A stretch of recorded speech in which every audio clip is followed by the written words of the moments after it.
Bonjour à tous, je vous propose une production écrite à niveau B1 qui, bien évidemment, vous pouvez adapter selon votre niveau et selon votre besoin. Voyons la consigne. Le télétravail est devenu une pratique courante, surtout après la pandémie. Pensez-vous qu'il devrait être généralisé? Écrivez un texte pour donner votre opinion avec au moins 2 arguments et une conclusion, entre 170 et 190 mots. Qu'est-ce qu'on a là? Quel est notre sujet du travail? Le télétravail. Qu'est-ce qu'on doit faire? Écrire un texte dans lequel on va donner notre opinion. On peut écrire d'une façon plus neutre ou en utilisant la première personne du singulier. À quoi on doit répondre? À la question posée. Pensez-vous qu'il devrait être généralisé? Et surtout, il faut présenter au moins 2 arguments, positifs ou négatifs, du pourquoi et une conclusion. Pensez également à la quantité de mots, le minimum 170, le maximum 190 mots. Quand on écrit un texte, le titre, il n'est pas obligatoire, mais il est intéressant pour attirer l'attention de celui qui lit votre texte ou qui jette un petit coup d'œil et qui est attiré par votre texte. Donc ici, je vais commencer par un titre et en plus, je vais poser en forme de question. Comme ça, je vais essayer de répondre à cette question dans mon texte. Donc ici, je vais commencer par le télétravail.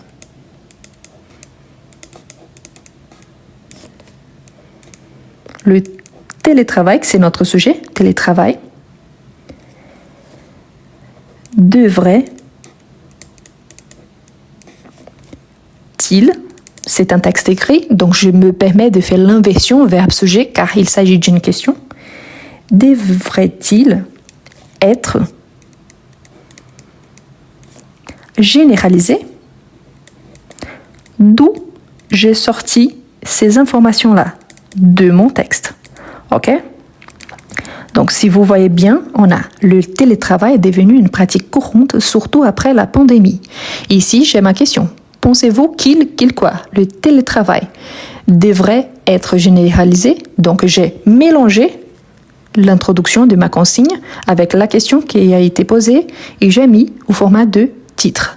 Ici, je fais une inversion verbe-sujet car j'ai une question à la fin. Ok? Attention aux accents. Pourquoi? Parce que si je n'accentue pas un mot qui a été donné dans ma consigne, je suis pénalisée car j'avais le modèle sous mes yeux. D'accord? Maintenant, je vais donner une petite introduction à ces sujets et essayer de répondre à cette question. Donc, depuis la pandémie, n'oubliez pas les accents, virgule, le télétravail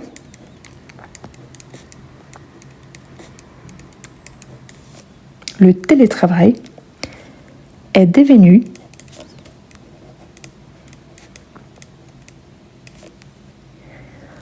une nouvelle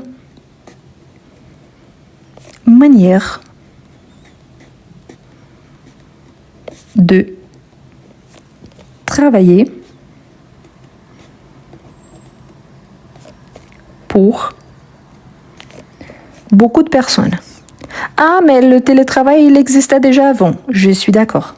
Par contre, ça a été à cause de cette situation qui s'est passée en 2020 que les gens ont été obligés de continuer à travailler en télétravail et après, cela est devenu une option valable comme certaines d'autres qui existaient déjà. D'accord? Ce n'est pas parce qu'il n'existait pas, mais c'est une forme qui a été approfondie pendant la pandémie. Donc ici, c'est juste mon introduction. Depuis la pandémie, le télétravail est devenu une nouvelle manière de travailler pour beaucoup de personnes. C'est une introduction, c'est un fait. D'accord? Donc, je peux ajouter encore. Certains aimeraient, et ici j'utilise les conditionnels, pourquoi? Parce que c'est une possibilité mais pas une réalité, donc certains aimeraient qu'il qu'il quoi? Le télétravail, qu'il devienne, n'oubliez pas, double N, ici j'ai le subjonctif, donc les subjonctifs présents, deviennent la norme. Comme ici, je dis que certains aimeraient bien ça, mais il y a ceux qui n'aiment pas du tout. Donc, je peux dire également que d'autres préfèrent, ici attention aux accents, accent aigu suivi d'un accent grave, d'autres préfèrent garder le modèle. Ici, je n'aurai pas tout l'espace, donc je sépare selon les sons. Modèle. Le modèle classique en présentiel. Maintenant, ce que je vais faire, jusque-là, je fais seulement mon introduction. Pourquoi? N'oubliez pas que je dois donner mon opinion et en plus, au moins 2 arguments et une conclusion. Donc ici, depuis quand le télétravail est devenu quelque chose une forme de travail plus courante? Et en plus, pourquoi certains aiment bien et d'autres n'aiment pas trop?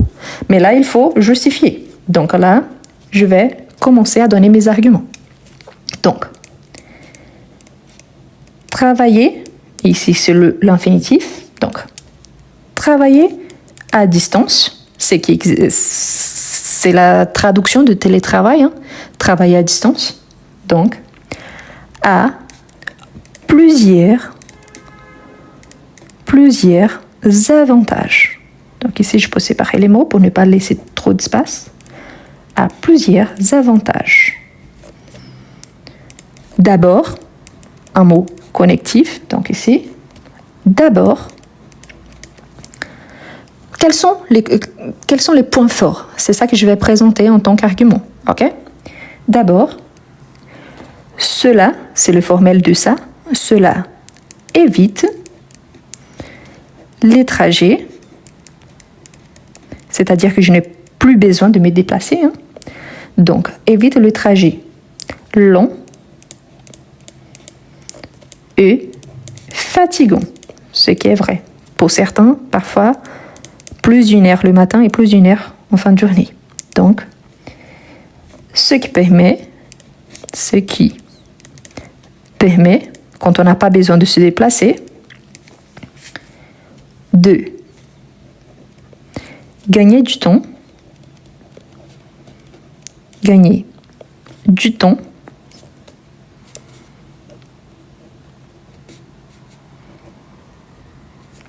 et de réduire le stress. Et oui, parce que parfois, quand on prend beaucoup de transports communs, on arrive au travail déjà stressé et quand on part, on est encore plus stressé avant de finalement rentrer chez nous. Donc, pour éviter cette situation, c'est pour ça que c'est intéressant de travailler en télétravail, car cela nous permet de rester plus tranquille, gagner du temps et rester chez nous. D'accord? Comme ici, j'ai utilisé d'abord, ensuite, un autre mot pour connecter. Donc, ensuite, on peut, avec T, du verbe pouvoir, on peut mieux organiser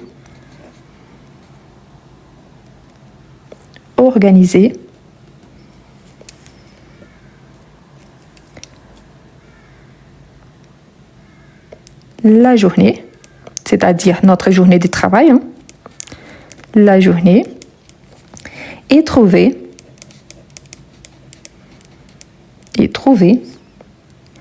un bon équilibre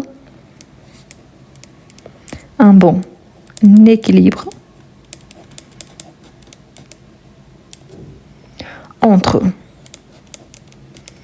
vie professionnelle, ici attention, car professionnel, on a double S, double N et double L. Professionnel. S-S-N-N-L-L. D'accord? Et personnel. Un exemple. Quand on est chez nous, on peut par exemple travailler toute la matinée. Ensuite, pendant la pause déjeuner, on peut faire un petit peu de sport, faire une petite promenade et ensuite rentrer et reprendre le travail. Et cela ne prend pas trop de temps. On n'est pas en train de profiter de cette situation. Au contraire, c'est parce qu'on a déjà chez nous. Donc, on va manger vite fait. On fait une petite promenade. Par exemple, j'ai 1h30 de pause. Je pars, je fais 45 minutes de promenade, je rentre, je prends une petite douche, je mange et je reprends mon travail. Et cela me permet d'avoir une meilleure qualité de vie sans laisser de côté ma vie professionnelle. Donc c'est pour ça que c'est intéressant également. Ou même, par exemple, si vous avez un enfant, d'amener l'enfant à l'école, si vous avez besoin de faire de petits achats, donc aller au supermarché vite fait. Donc ça vous permet de le faire. Contrairement à quelqu'un qui travaille au bureau, qui ne peut pas se permettre des sorties à midi pour aller faire des achats. Pourquoi? Parce que parfois c'est loin, il faut se déplacer en voiture, il y a le trafic, donc bref, plein de soucis qui viennent avec. D'accord? Donc, pour certaines personnes, et pourquoi certaines personnes ici? Parce que ce n'est pas pour tout le monde, hein. Les gens pensent différemment. Il y a des gens qui adorent le fait de travailler au bureau. Donc, c'est juste que c'est pour certaines personnes. Donc, cela augmente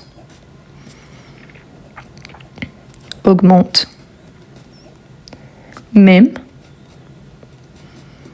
la concentration.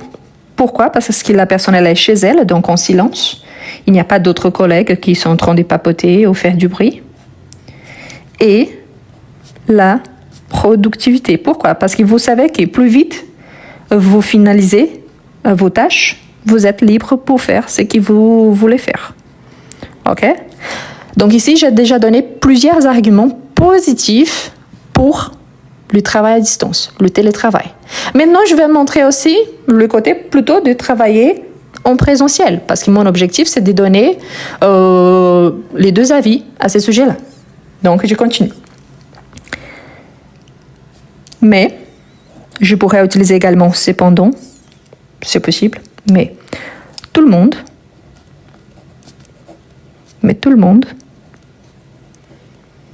n'aime pas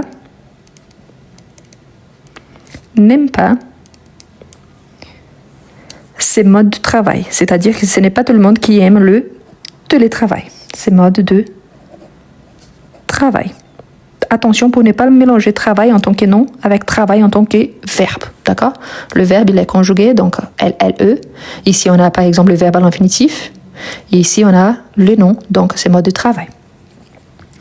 Pourquoi? Donc, certaines tâches, n'oubliez pas les accents. Je vais continuer, après je reviens pour l'explication finale. Certaines tâches, laisse-moi juste mettre la feuille à côté.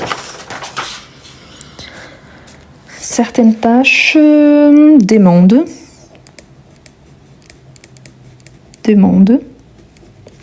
certaines tâches plurielles, accord ou pluriel, demandent une présence physique, c'est-à-dire par exemple quelqu'un qui travaille dans un restaurant. Une chose, c'est la partie administrative, par exemple le comptable. Le comptable, il peut travailler de chez lui. Les gestionnaires, il peut travailler de chez lui en télétravail, mais le serveur, c'est impossible. Il doit être en présentiel. Donc, ce n'est pas tous les travails qui sont adaptés au télétravail. D'accord? Donc, une présence physique et le contact ou les contacts humains. Les contacts humains manquent souvent. Il y a des gens qui habitent déjà tout seuls. Donc, s'ils ne voient personne, ils se sentent vraiment isolés, déprimés. Pourquoi il n'y a plus de contact avec personne? Donc, au moins, le travail, c'était une raison par laquelle il pouvait sortir de chez lui. Là, même pas. Donc, c'est pour ça qu'il préfère quand même aller au travail, voir des gens, sortir un peu de chez lui. Donc, c'est pour ça que c'est intéressant également. Donc, il peut aussi être difficile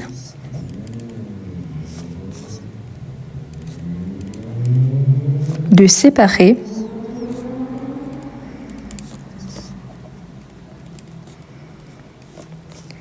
vie privée et professionnelle. Et pourquoi je dis ça? Parce que j'ai mis aussi un exemple similaire dans le premier paragraphe. Pour certains, c'est une façon de mieux profiter, de façon que le côté professionnel ne prime pas sur le privé. Mais imaginez-vous qu'à la maison, vous avez des enfants qui sont encore en bas âge, donc s'ils les voient à la maison, ils ne pensent pas que vous êtes en train de travailler. Ils veulent de l'attention, ils veulent vraiment sortir avec vous, jouer avec vous. Donc là, ça vous met dans une situation difficile parce que vous aimez vos enfants, mais il faut travailler.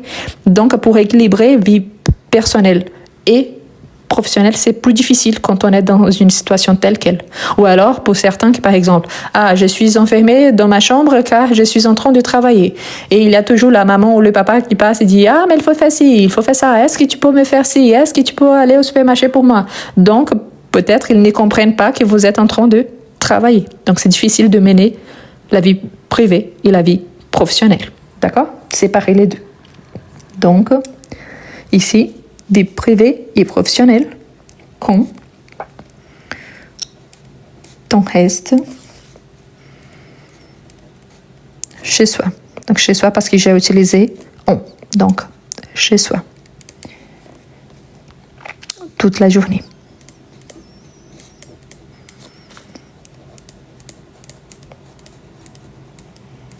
Enfin, tout le monde n'a pas un espace adapté pour travailler tranquillement. Ce que je disais par exemple du fait d'avoir des enfants ou des parents à la maison. Ok?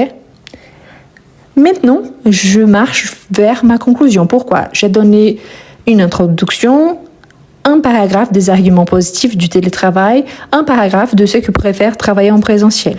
Maintenant, je vais faire ma conclusion. Est-ce que je suis obligée de commencer par en conclusion? Non. Mais c'est une façon de montrer que c'est déjà ma conclusion. Oui. Donc, normalement, quand nous sommes en train de passer le niveau B1, qu'on n'a pas encore le niveau B2, C1 ou d'autres, on met en conclusion. Quand vous êtes à un niveau plus avancé, niveau C1, vous voyez que ce n'est pas vraiment obligatoire. C'est un choix qui ne change pas vraiment grand-chose par rapport à la compréhension du texte. Donc, comme je sais qu'ici, c'est plutôt pour quelqu'un au niveau B1, donc je vais le mettre. Vous pouvez utiliser en guise de conclusion. Quelle est la différence? En guise de conclusion, vous avez 4 mots au lieu de en conclusion que vous avez que 2 mots. Donc, pour le comptage de mots à la fin, c'est préférable. Donc, c'est à vous d'adapter selon votre besoin. Et si vous avez cette capacité de bien écrire ou pas, pour bien développer ou pas votre texte. Donc, en conclusion, en sachant que cela, si je ne mets pas, ce n'est pas obligatoire. Ok? Le travail à distance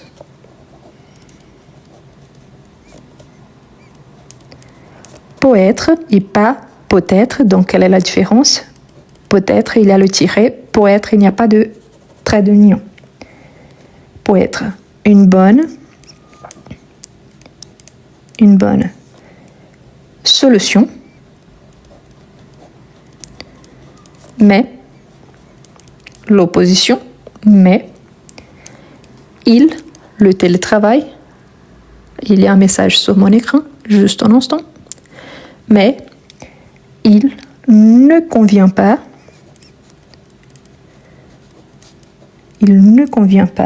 à tout le monde.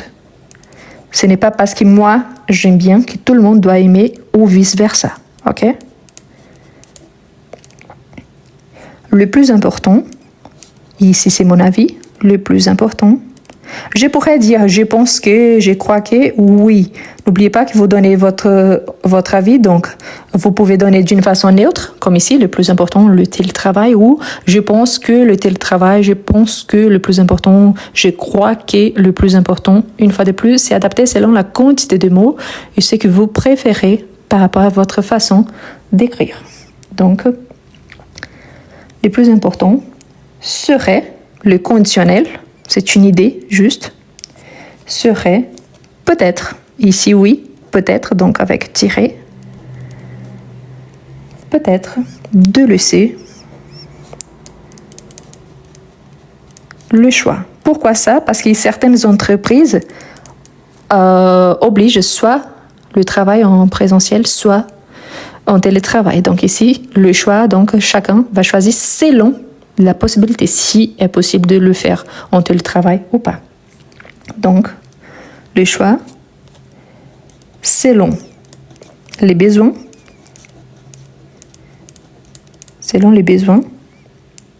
du chacun et le type de métier. Et pourquoi ça c'est intéressant? Je vais vous donner un exemple très pratique également. Par exemple, aujourd'hui, on a l'option des consultations en ligne. Pour certaines choses, c'est très efficace parce qu'on a besoin juste, par exemple, d'une ordonnance qu'on peut demander directement à notre médecin traitant en ligne. Mais si j'ai besoin de me faire examiner, j'ai besoin vraiment d'aller en présentiel. Je ne peux pas faire toute la partie de tout vérifier à distance. Donc, ça dépend de mon souci, ça dépend de mon besoin. C'est pour ça. Donc, il y a certaines choses que oui, on peut adapter au télétravail, il y en a d'autres que non. Qu'est-ce qu'on a là de très intéressant? Et surtout, n'oubliez pas, si vous avez des difficultés avec la production écrite, comment m'y écrire en français, je vais vous laisser dans la description de la vidéo au moment du partage. Donc, ça vaut super à peine le petit livre. Donc, qu'est-ce que j'ai là? Ma consigne me disait, le télétravail est devenu une pratique courante, surtout après la pandémie. C'est un fait. Pensez-vous qu'il devrait être généralisé? C'était une question à laquelle il fallait répondre. Écrivez un texte pour donner votre opinion avec au moins 2 arguments et une conclusion. Entre 170, c'est le minimum, et 190 mots, le maximum. Moi, j'ai commencé par un titre, il n'est pas obligatoire, mais c'est une façon d'attirer mon public, mon lecteur, envers mon texte. J'ai divisé mon texte en 4 paragraphes. Un premier paragraphe introductoire. Ensuite, un deuxième paragraphe où je donne des arguments. Oui, je suis pour le télétravail. Et ensuite, un paragraphe de non, ce n'est pas pour tout le monde, donc le pourquoi. Et finalement, un 4e paragraphe dans lequel je donne la conclusion en disant que oui, c'est une bonne situation, mais elle ne convient pas à tout le monde. Donc, par rapport à ma question, le télétravail devrait-il être généralisé? Non. Pourquoi? Parce qu'il ne convient pas à tout le monde. Donc, quelle serait la solution la meilleure? Donc, le plus important serait peut-être de laisser les choix selon les besoins de chacun et le type de métier. Pourquoi? Ce n'est pas tous les métiers qui sont adaptés, ce n'est pas tout le monde qui a la condition de travailler en télétravail, n'a pas un espace pour le faire à la maison ou des conditions parce qu'ils ont ou un animal de compagnie ou des enfants ou des parents à la maison ou des colocataires. Donc, il ne permet pas d'avoir un espace adéquat pour mieux travailler. Je vous lis le texte complet. Donc, le télétravail devrait-il être généralisé? Donc, depuis la pandémie, le télétravail est devenu une nouvelle manière de travailler pour beaucoup de personnes. Certains aimeraient qu'il devienne la norme. D'autres préfèrent garder le modèle classique en présentiel. Travailler à distance a plusieurs avantages. D'abord, cela évite le trajet long et fatigant, ce qui permet de gagner du temps et de réduire le stress. Ensuite, on peut mieux organiser la journée et trouver un bon équilibre entre vie professionnelle et personnelle. Pour certaines personnes, cela augmente même la concentration et la productivité. Mais tout le monde n'aime pas ces modes de travail. Certaines tâches demandent une présence physique et les contacts humains manquent souvent. Il peut aussi être difficile de séparer vie privée et professionnelle quand on reste chez soi toute la journée. Enfin, tout le monde n'a pas un espace adapté pour travailler tranquillement. En conclusion, le travail à distance peut être une bonne solution, mais il ne convient pas à tout le monde. Le plus important serait peut-être de laisser les choix selon les besoins de chacun et le type de métier. Voilà. Tout ce qui a été demandé, ça a été donné. Ce que j'avais dans ma consigne, j'ai bien respecté. Au fur et à mesure que j'ai noté, je comptais. Donc, mon texte, il a 184 mots. Je vous rappelle qu'un mot, il est considéré tout ce qu'il y a entre deux espaces en blanc.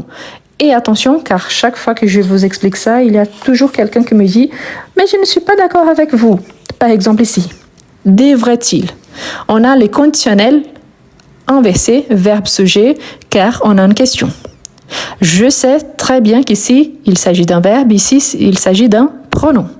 Par rapport aux classes grammaticales, oui, on a deux classes différentes. Par rapport au comptage de mots, entre les deux, on a un trait d'union, donc on n'a pas d'espace en blanc. Donc ici, c'est considéré seulement un mot. Ah, mais je vois deux mots. Oui, on voit deux mots. Il y a deux mots par rapport aux classes grammaticales. Mais par rapport au comptage de mots, il est considéré un mot, tout ce qu'il y a entre deux espaces en blanc. Quand on regarde ici, par exemple, d'autres, d'abord, on a la préposition plus un nom. Il y en a une élision, donc c'est considéré seulement un mot. Qu'il, on a que plus il, on a une élision, c'est considéré seulement un mot. Quand on a une séparation, ici par exemple, organiser, c'est un mot. Pourquoi? Parce que c'était le même mot que j'ai juste séparé pour continuer et ne pas dépasser la ligne. Donc, pensez bien, c'est considéré un mot tout ce qu'il y a entre deux espaces en blanc. Ce qu'on ne considère pas, c'est la ponctuation. Donc, par exemple, ici, il y a une interrogation, je ne considère pas. Il y a un point, je ne considère pas. Il y a des virgules, je ne considère pas. Mais tout ce qu'il y a entre deux espaces en blanc, je vais considérer seulement un mot. Comme ici, l'idéal c'était entre 170 et 190 mots, une fois que j'ai écrit 184 mots, c'est parfait. Pourquoi? Si j'ai bien compté, 184 mots. Parfait. Si je n'ai pas bien compté, de toute façon, j'ai atteint la quantité minimale qui a été demandée et je n'ai pas atteint la maximale. C'est-à-dire que j'ai encore de la marge et si j'ai dépassé 2-3 mots de plus, moi encore, j'ai moins de 190 mots. 190 mots. Donc, je suis dans la quantité parfaite. Je vous rappelle surtout que pourquoi on ne trouve pas des corrections en ligne? Parce que peut-être vous êtes en train d'accompagner ce texte et en train de vous dire « Mais je ne suis pas du tout d'accord avec vous. » Et c'est normal. Chaque personne pense différemment. Vous pouviez commencer ce texte d'une façon complètement différente. Vous pouviez donner seulement des arguments pour ou seulement des arguments contre. Vous pouviez utiliser la première personne du singulier. Donc, autant qu'il y a des gens, il y a deux manières d'écrire un texte différemment. D'accord? C'est très important aussi car aujourd'hui, on a les intelligences artificielles. Mais si vous n'êtes pas capable d'écrire un texte tout seul, vous n'avez pas un niveau B1 en français. Surtout que l'intelligence artificielle, elle est excellente, mais elle n'est pas là pour vous remplacer. Donc, pensez que si vous allez à un entretien d'embauche, qui va répondre aux questions? Ce n'est pas l'intelligence artificielle, c'est vous. Donc, écrire, c'est une façon de travailler votre façon de donner votre avis par rapport à un sujet, apprendre à argumenter et également de travailler des arguments positifs et négatifs. Donc, c'est à vous de travailler cela. Je vous rappelle surtout que sur ma chaîne YouTube, il y a déjà plus de 1000 vidéos disponibles, inclus des textes de tous les niveaux. Et pour mieux écrire en français, je vous recommande donc mon e-book « Comment mieux écrire en français ». C'est un livre numérique, c'est-à-dire ce qu'on appelle le format PDF. Et là, vous pouvez dire « Ah, mais vous êtes en train d'essayer de me vendre un PDF ». Bah, c'est comme ça qu'on envoie à la maison d'édition, hein. La différence, c'est qu'au format papier, quand vous allez par exemple chez Fnac, ça coûte beaucoup plus cher. Donc, comment mieux écrire en français? Il y a les avantages. Si vous habitez, je ne sais pas, aux États-Unis, vous allez acheter 5 minutes après, vous avez déjà votre livre. Pourquoi? Parce qu'il sera disponible sur votre espace client. Il coûte à peu près 11 €. Donc, si vous n'habitez pas en Europe, pensez à faire la conversion en dollars, en une autre monnaie. Il est excellent. Pourquoi? Parce qu'il permet de vous expliquer comment bien écrire côté texte. Et pourquoi je je remarque cela. Parce que des astuces de grammaire, c'est de vous montrer par exemple quelle est la différence entre meilleur et mieux. Meilleur, c'est un adjectif, mieux, c'est un adverbe. Meilleur, on a meilleur, meilleur au féminin, meilleur au pluriel masculin ou pluriel féminin. Mieux, c'est un adverbe invariable. Ça, c'est une astuce de grammaire. Comment mieux écrire en français? C'est pour faire un texte. Comment bien écrire une introduction selon une proposition qui a été donnée, la consigne, bien respecter la consigne, bien respecter la quantité des mots, bien donner des arguments. Donc, c'est pour cela comment mieux écrire en français. Pensez toujours que tous les textes que je vous donne, ils sont adaptés, vous pouvez les adapter à n'importe quel niveau. Je pourrais adapter et donner mon avis niveau A1 avec 40 mots et je pourrais adapter mon texte au niveau C2 facilement. Il faut juste bien travailler. Plus vous avez des connaissances par rapport à la langue et par rapport au sujet abordé, plus vous aurez de facilité pour bien travailler ces sujets-là.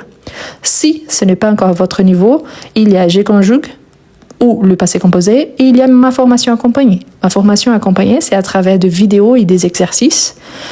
Vous allez payer moins de 30 € par mois, ce qui est excellent, ça fait moins d'1 € par jour, mais vous aurez des contenus tous les jours. Mais attention, vouloir le niveau B2 ne signifie pas commencer au niveau B2. Vouloir le niveau B2, et si vous n'avez pas de connaissances, commencez parce que si vous n'avez pas une bonne base, vous êtes incapable de continuer, vous allez bloquer. C'est pour ça que beaucoup de gens ont la facilité de comprendre, mais beaucoup de difficultés à s'exprimer, soit à l'oral, soit à l'écrit. Donc, renforcez votre base. Ça vous permettra de mieux développer et mieux apprendre. Et il y a le lien dans mon profil et dans la description de toutes mes vidéos sur YouTube. Et vous pouvez m'écrire également en privé, donc il faut juste m'envoyer un message. Je suis intéressée par votre formation. En sachant que mes e-books et ma formation, il s'agit d'une prestation de service payante. C'est mon travail. Si je vous envoie des vidéos et des exercices tous les jours, si je vous envoie des évaluations, c'est-à-dire que j'aurai le temps, il faut prendre le temps de le préparer, de le corriger et tout ça. Donc oui, c'est mon travail, donc ce n'est pas gratuit. D'accord? Mais sur ma chaîne YouTube, vous allez trouver plus de 1000 vidéos disponibles gratuitement. Et si vous souhaitez et si vous pouvez encourager mon travail, je vous encourage à devenir membre. Sur YouTube, ça coûte 99 centimes et c'est une façon pour que je puisse continuer. D'accord? Voilà. Est-ce que vous avez des difficultés à écrire en français? Est-ce que vous êtes capable de comprendre mais vous n'arrivez pas à bien écrire? Vous êtes capable de lire en français mais vous avez du mal à développer un petit texte. Je vous présente Comment mieux écrire en français? Un livre conçu pour vous, quelqu'un qui aimerait bien écrire en français. Le livre présente 11 unités, parmi lesquelles vous retrouverez toujours des astuces précieuses pour améliorer votre niveau. À chaque fois, vous aurez des explications suivies des exemples et des suggestions de lecture. Et en plus, à chaque fois, il y a un exercice au niveau débutant, en fait plusieurs exercices, suivis des exercices au niveau intermédiaire. Ce qui vous permettra, si vous êtes débutant, d'avancer et si vous êtes intermédiaire, pas seulement d'avancer, mais aussi de réviser. Voilà les liens pour acquérir votre livre. Vous pouvez copier-coller sur votre page de recherche et vous pouvez le trouver aussi dans le premier commentaire et dans la description de cette vidéo.